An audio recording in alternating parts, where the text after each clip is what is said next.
Hello, I'm Dan Toppy and welcome to a Call of Duty Black Ops 3 top 5 tips video. In this series I give you my top 5 tips for a specific map or game mode. Today I'm going to be covering the map Fringe and telling you the best positions to play and also a tactic you should be using if you want to escape from enemies in a very open position. Tip number 5 is a very effective head glitch that will give you a clear shot onto any of the enemies on the barn window, but it will be really hard for them to get a shot onto you. This is a really powerful position if you're playing with a sniper rifle or an assault rifle, and it's a great position to go to for when you've got them enemies pushing that window in an objective game mode. Tip number 4 is going to help you escape them enemies that are shooting it as you're wall running down train. A lot of people don't know about this and it really does help you keep alive, and that is that you can switch over from one side of the wall to the other by jumping in the middle of the trains. This is a really effective way to move around because it means that you'll be able to catch enemies off guard when you jump off the wall at the end, and you'll be able to kill them before they've had a chance to change their aim over to the side. I find this really helpful if the spawns are flipped and I need to push over to the enemy spawn to get some more kills. If I am close to streaks, this will keep me alive so I can earn those higher streaks. Tip number 3 is another head glitch, but this head glitch is used for a more defensive playstyle. This is especially useful if you're playing on Safeguard and you are defending, because this head glitch is right next to where the enemy is going to in Safeguard,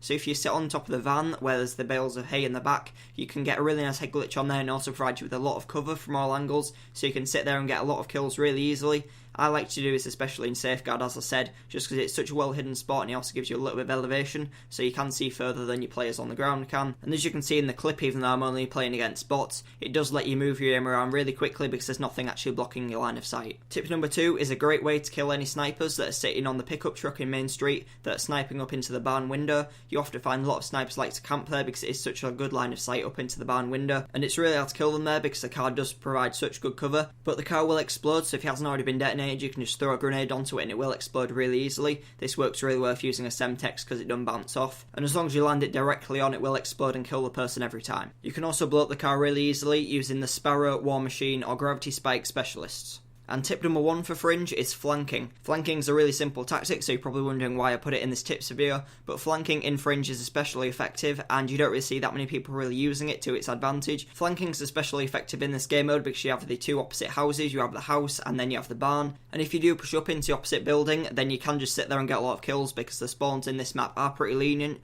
You can push up as far as the house, so as long as you don't go any further into their spawn, then they should still keep on spawn. They'll keep running into that building and you'll be able to get loads of kills, because for some reason the spawn system just doesn't spawn people out that quickly in this map, which means that you can just get loads of kills, just sit there and then earn a lot of streaks and continue to get more kills. This is especially good if you are playing on domination because they will more likely have their home flag captured, which will mean that it will anchor their spawn even more, so then they will just keep on spawning there and you can probably push in a little bit further without them spawning out as easily. And if you are playing on Safeguard, then the spawn's pretty much fixed in Safeguard, so as long as the robot hasn't been pushed up too far, they will continue to spawn in their home base no matter how far you push in. They will move position slightly, but it'll still be in the same general area. So that has been my top 5 tips for the map Fringe on Call of Duty Black Ops 3. If you have enjoyed this video and it has been helpful, please like, comment and subscribe to stay up to date with more Call of Duty Black Ops 3 content. These top 5 tip videos will be coming out every week from now on, and I'll keep bringing you different game modes and maps every week. If you have a specific game mode or map that you want to see next week, make sure you put it in the comments down below and I will try and do that for you. But thank you for watching and I'll see you in my next video.